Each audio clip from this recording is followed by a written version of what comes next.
Hey, welcome to another thrilling episode on the show. I am Loretta, and today we will be discussing something that I think is really crucial, and that's beauty. Yes, beauty. I'm sure if I ask you what beauty means to you, you probably describe physical attributes. And really, that won't be wrong that's not wrong in itself actually, except that it limits what beauty is to mere external qualities. So, on today's show, we will be looking at the constantly changing standards of beauty and how the media has contributed to creating fake beauty ideals. So, and how this has affected us as a society, or how this has affected society in general. Yeah. So, talking about beauty and how the world has shaped our minds to believe to believe a certain idea about what beauty is. Let's just be honest with ourselves. If I asked you what your ideal body shape is, I'm talking to the women. If I asked you what your ideal body shape is, I'm sure that most of you would say Kim K's physique. Okay, now so for those of you who don't know who Kim K is Kim Kardashian. I don't think there's anybody in the world who doesn't know who Kim K is. Well, I know most people would say Kim K, but have you ever stopped to wonder why? Like what makes you think that Kim K's body type is better? What makes you think that Kim K's physique is the ideal, in quote, physique that every woman ought to look like Kim K? What makes you think so? The truth is that we have been made to believe that for a woman to be categorized as beautiful, she has to look a certain way. These days you have to have big boobs, very round buttocks, very flat tummy, slim waistline, and so on. Somebody somewhere just sold this idea to us, and now we are all crazy about it. We just suddenly believe that, okay, if you do not look this way, then something is wrong with you. If you don't have that, and I'm talking about the women now. Of course, the men have their own, but today I just want to talk about women generally. And so somehow we just feel, okay, if I don't have this certain size of boobs, if my buttocks don't look a certain way, if I don't have a certain size of hips or certain size of waist, if my face is not shaped in a particular way, then I cannot be categorized as beautiful. We just suddenly just can no longer see the uniqueness in our different body sizes, because some person or some group of persons are dictating what beauty is to us.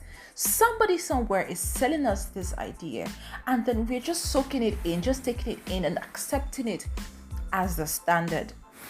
The funny thing is, the concept of beauty is constantly changing. Centuries ago, beautiful women were the big ones. That's women with very wide waistlines, large boobs, and massive bellies. Women that we would probably describe as obese now. But then those were the beauty symbols. Those were people that those women with that kind of body were categorized as beautiful. So back then, if you were to be seen as a beautiful woman, then you have to be really big, like really, really big.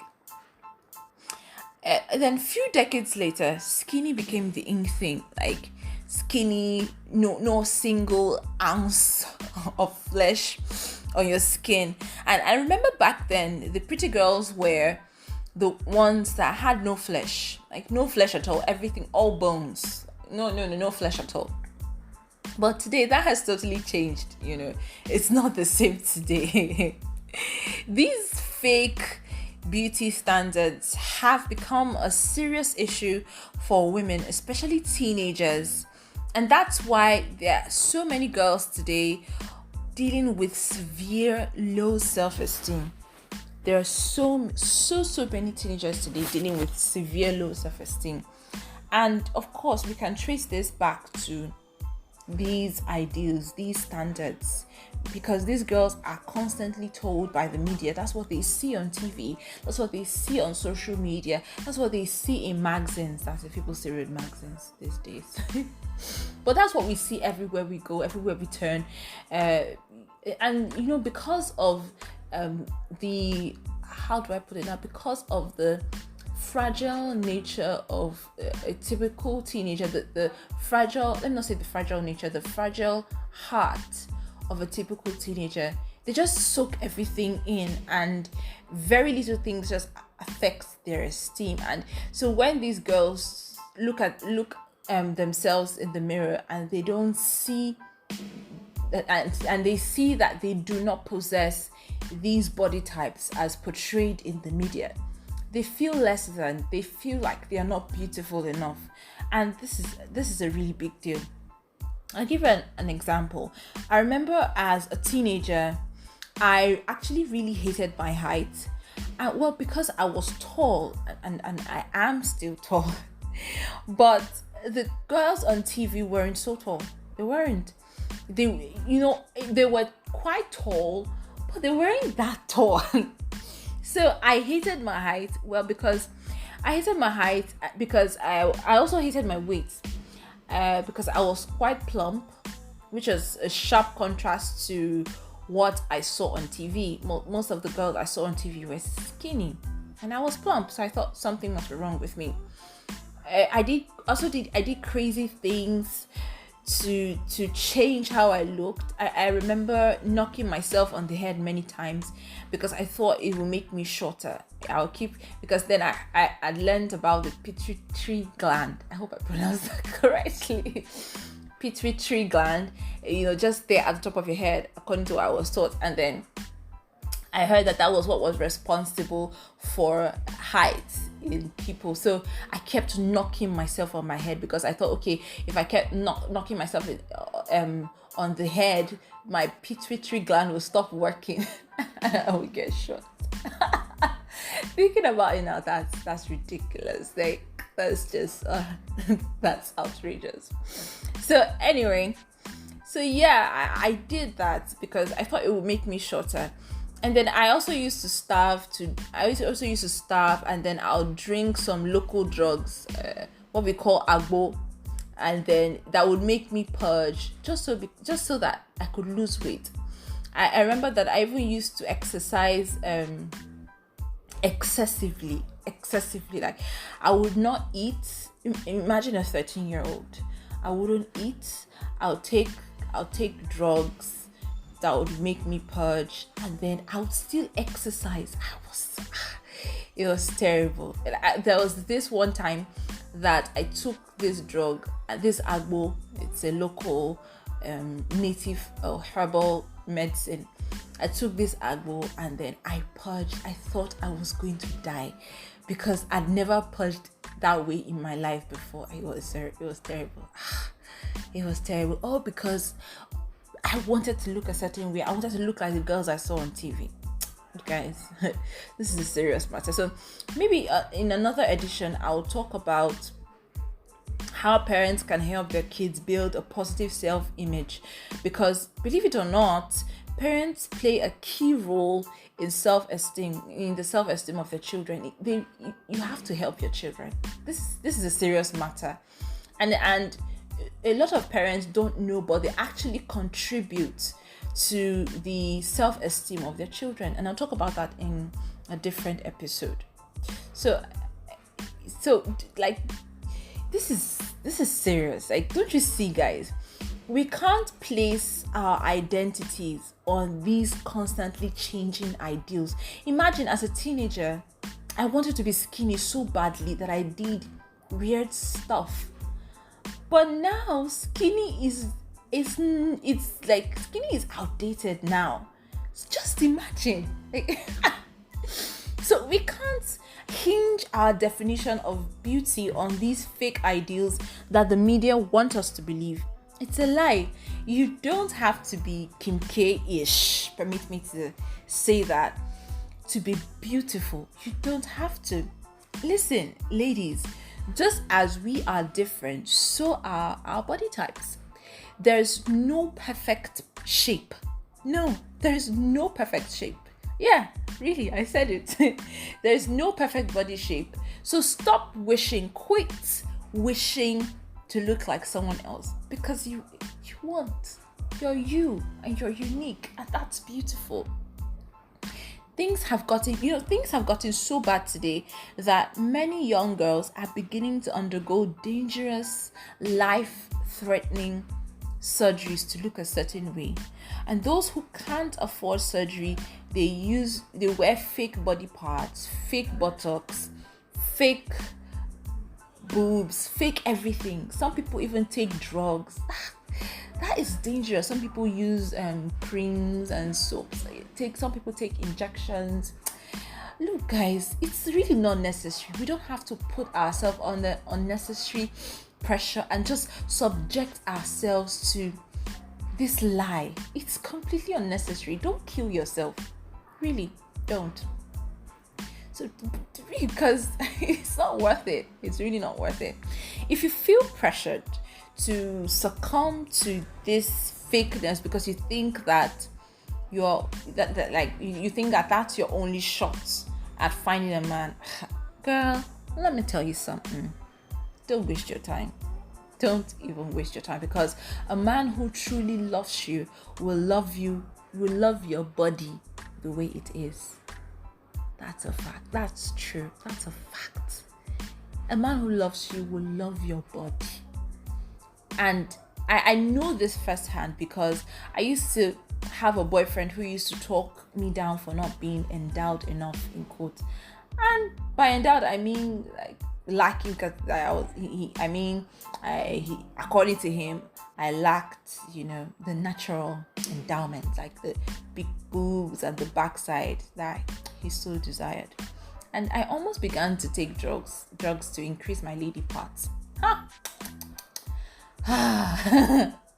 Now thinking about it now, I feel, oh my God, I can't believe it. I can't believe I allowed another human being do that to me. It's that's serious. And the worst part of it is, this guy was not even that spectacular physically. Can you imagine? And he had the effrontery to make me feel like I was no good. Oh my God. No, truly, like Eleanor Roosevelt said, like no one can make you feel inferior without your consent. Don't make anybody do that to you. Don't let anyone take that right away from you. In my case, in the case of my ex-boyfriend and I gave him the right to make me feel inferior, and he took it. Don't let anybody do that to you. You're beautiful. If he doesn't like what he sees, then please, boy, bye. Like Ariana Grande said, thank you. Next. Anyway, but that's by the way. What I'm trying to say is, don't let any man make you feel less beautiful because you don't look a certain way. Don't do that to yourself, girl. You're beautiful, okay? Yeah.